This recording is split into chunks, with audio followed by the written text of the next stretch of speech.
Hi, I'm Rachel. I'm an Australian artist and illustrator. Today I wanted to share with you a little bit of an old sketchbook of mine. I'm fairly new to making videos of my art, so I thought a good way to introduce myself would be to share an old sketchbook with you. This is probably the closest I've ever come to actually filling and finishing an entire sketchbook. I'm terrible at abandoning them. So I thought this would be a good one to share and do a kind of sketchbook tour. I've got two old ones that I've been working on for nearly 3 years that are almost finished, but we'll get to them. That's another tale for another time. And this is my current day one, the one that I'm currently working in. So hopefully I'll get to share that with you sometime down the track. But for now, we're going to start with this one. I hope you enjoy it, and thank you so much for tuning in. So as I mentioned, this sketchbook is a little bit older. I was probably working in about 3.5 years ago when I was pregnant with my son and after he was born. Of course, after he was born, I didn't have that much time for drawing, but I tried. The other thing is it has a little bit of personal writing, which I've covered over with bits of paper and loose sketches that were made around the time that I was working in this sketchbook. It's funny, I've never felt self-conscious about sharing my art online, but writing is something that I haven't been able to share publicly, really. It might be because my background is as a professional writer, so I am really conscious of bad writing and how easy it is for it to just not hit right. I never studied art, so I don't know. So it could really be that there's a bit of misplaced confidence there. I'm not really sure. Another thing that I really love about my sketchbook process is making it a little bit more like a journal, collecting little scraps and pieces of memories and really creating a time capsule of the time that you were working in that sketchbook. You're capturing that season of your life and the things that were important at that time. So it's really important that when you're drawing your subject matter or your inspiration, that it comes from your world and from the things that you encounter day to day.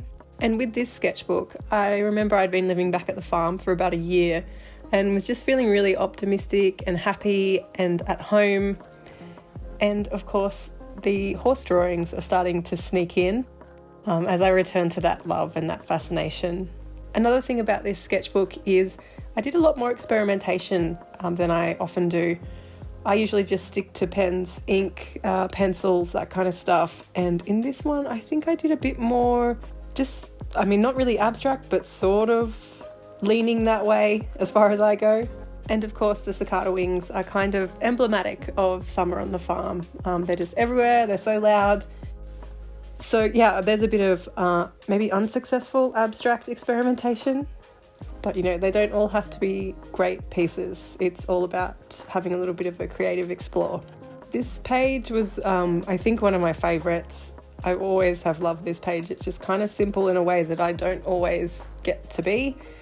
It features a few of the things from around my world at the time. There's 4-leaf clovers, kangaroo paw flowers, cicadas again, of course, and the specific kind of toadstools that grow in the paddocks whenever there's a beautiful summer storm.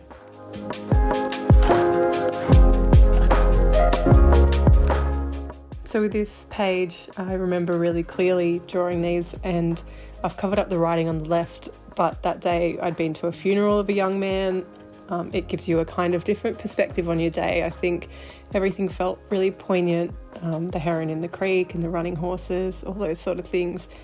Just has that sort of somber, important feeling to it. And I think that goes hand in hand with the creative practice, is it's part of seeing the magic and the value and the beauty in the everyday is really an important part of it to me. Oh, and this page was a failed attempt at capturing my neighbour's beautiful horse walking up the hill in the morning light. I think I'm just going to flip through this bit quite quickly. There was a few sort of abandoned ideas, things that didn't turn out. There's a little oriole with some spider webs. I think that's sort of a reflection of what season we were up to. We get certain birds that turn up at certain times, and I just find them fascinating because they kind of transit through.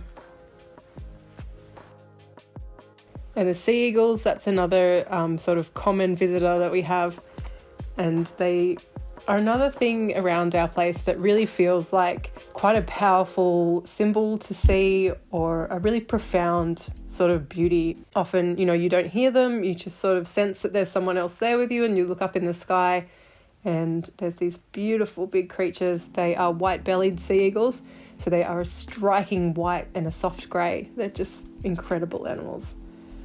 And of course, Georgia O'Keeffe is a big influence of mine. So we just saw that little postcard from, I think I went down to see an exhibition of hers in Sydney. And we're back to sort of my more standard style of drawing.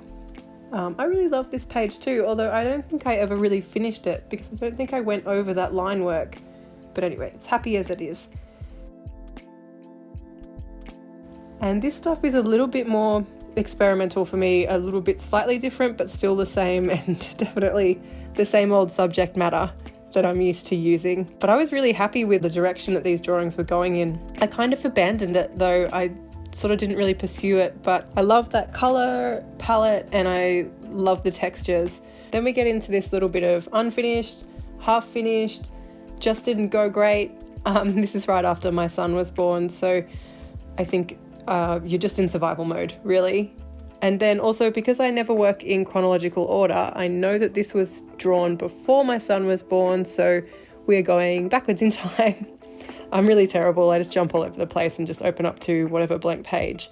I'm going to try and do a chronological sketchbook at some time and see if it is helpful to know what order things go in. This piece actually got picked up for a commercial project, so it was just a piece of pure experimentation. Someone who I've worked for in the past saw it, and we ended up making a photo booth backdrop out of that for a festival here in Australia called Splendor in the Grass. So that was pretty cool and surprising as well, actually. And of course, we're back with some more little ponies. I was just really feeling big feelings about ponies and being back on the farm. I think this was before I purchased my horse Ben, so I was just sort of really thinking a lot about going back into that world because it is a big commitment, but they are also such a huge part of your own sort of identity and development. So it was a big thing for me, moving away from the city and being back here. This is more experimental stuff. I really love how this one turned out, but I feel like it's just sort of fallen by the way. But it was fun to do and I'm happy with it, and I love this colour palette. And this is the stuff where I said it was kind of abstract, but not really. It's more just mark making and sort of meditative work. I was happy with that little spread back there. And I was also pretty happy with this little illustration as well.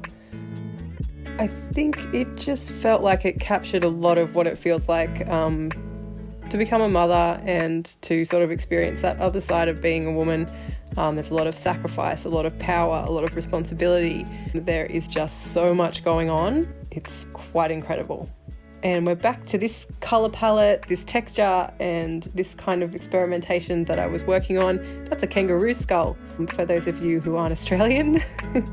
Or a wallaby skull. Actually, it's probably something I encounter a bit more often. We have wallabies here, not so much kangaroos. Just another sort of emblematic piece of the farm. And I really like this little portal. It was just something kind of simple and clean and just a little bit different from what I would usually do. And this spread, I guess, is kind of, it's got both sides of it. My usual style, which is the fine line work and all this sparkly, trippy magic. This one is more experimental. I think thinking a lot about portals, windows, doorways. I think maybe I was thinking a bit sort of philosophically. Sometimes I'm very literal and it is literally just what I have experienced in a day. And other times it's kind of a bit more poetic. It really depends on the day, I guess, and how creative my brain is feeling. And this is another page that I really love and felt really proud of, I think, which is why I wanted to share this sketchbook with you guys, because it is full of, I don't know if I was going through a growth stage or like an evolutionary stage, but there were a lot of pages that I was really proud of and really happy with my progress. But maybe it was just because I was actually finishing pages for once. A lot of the time I just leave stuff half done and it doesn't look that great. But things look good when you finish them, so let's all take a lesson from that. This one was, again, something kind of different for me, but fun to do. Maybe just really fun process, I think. And this one is kind of going back to my normal drawing style. There's a little 4-leaf clover. I found a lot of them when I was pregnant. I'd forgotten about that. But yeah, it's just hands, birds, ladies, the moon, all the things that I like to draw and that are just fun to draw. And that's the last page, I believe. Or sneaky little drawing in there. Thank you so much for joining in and checking this out. I would love to share more of these in the future, but I just have to get some stuff finished, which doesn't always happen.